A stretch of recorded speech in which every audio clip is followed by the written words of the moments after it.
Pleasure to welcome Notre Dame running back Jeremiyah Love back to the show. Jeremiah, 8 consecutive victories, all by double digits last week on the road with game day in town for a good Pittsburgh team. I feel like you all continue to trend in a real positive direction. What would you say your group collectively is doing maybe better now than they have at any point in the season? I would say, this group has been doing a great job of just staying together throughout, all the trials and tribulations of this season. We started off 0-2, then started off how we wanted to, but throughout that whole, journey of the first 2 games, we stuck together no matter what. And our mindset ever since those 2 losses has been to make sure that we're doing everything that we can to make sure we're putting this program in the best position possible for success. But we've just been staying together and just growing in our brotherhood and our trust in each other and our trust in our coaches. And yeah, this is how we've been rolling. You mentioned that word when you were on with Pat McAfee earlier this week. You said the brotherhood is there more this year. I thought that was interesting because obviously last year you guys come close to winning a title. What do you mean by that? In what way is there a closer bond this season, Jeremiah? I would say the guys just spend more time with each other, off the field. I feel like that's where the brotherhood is really made. Spending time with each other outside of the facility, and doing more things together. As compared to last season, I didn't really get out much, but this season I've been getting out a lot with the running backs, with my teammates in general, just spending more time with them and learning more about them as people. Um, and I would say that is the difference between this team and last year's team. I would say, yes, people did it last year, but I feel like it's just been a lot more of that this year and guys connecting off the field. That's really interesting. When I was in Oklahoma City after the Thunder won the title, Jalen Williams said exactly the same thing. I asked him, what's the best thing you guys gave each other this year? He said, there's no greater gift than the gift of time and sharing their time with each other. And he wasn't talking about on the court. He was talking about exactly what you're talking about. That's really interesting to hear that the idea that the bonds that you share as you're sitting over a meal or watching a movie or whatever the heck it is can translate on the field. You're saying the same thing, it seems like to me. Yes, sir. Yes, sir. Those bonds can translate very easily. Like I feel like I'm just way closer with my team in general, just with spending more time with those guys off the field. Like I Right. have the utmost trust in those guys even more when we're on the field together. You mentioned the way the season started, a couple of close losses against good football teams. That eliminates wiggle room. What's Coach Freeman's message been since early September about kind of what every game represents? I don't know that it was a playoff early September, but in a way, I don't know, you tell me, what has his message been to you guys about that?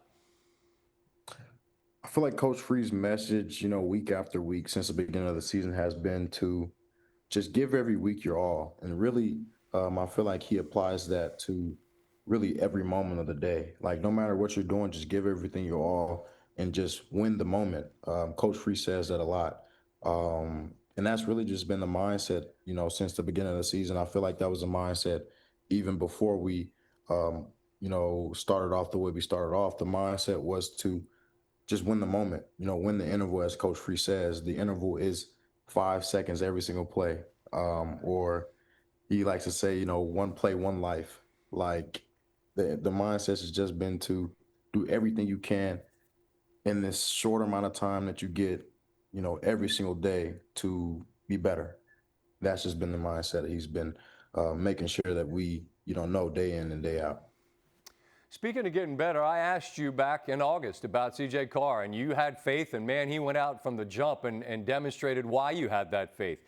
And he's even better now. Where have you seen the biggest growth in a guy that's just getting his first start and now has got basically a season under his belt? I would say CJ's intelligence has improved significantly since the first week. I feel like CJ's been balling really. Like he's been doing things that normal first starting quarterbacks Yeah, don't do. Like he's going out right. there and balling. Like there's just lots to talk about how great CJ is, and I feel like all that is a credit to all the work that CJ put in the offseason and all the work that he did with blocking out all the noise. Like, he doesn't listen to the good, he doesn't listen to the bad. CJ stays in the moment, and he's just been growing, as a football player, as a person, just been making trends upward throughout this whole season. But his intelligence has definitely grown.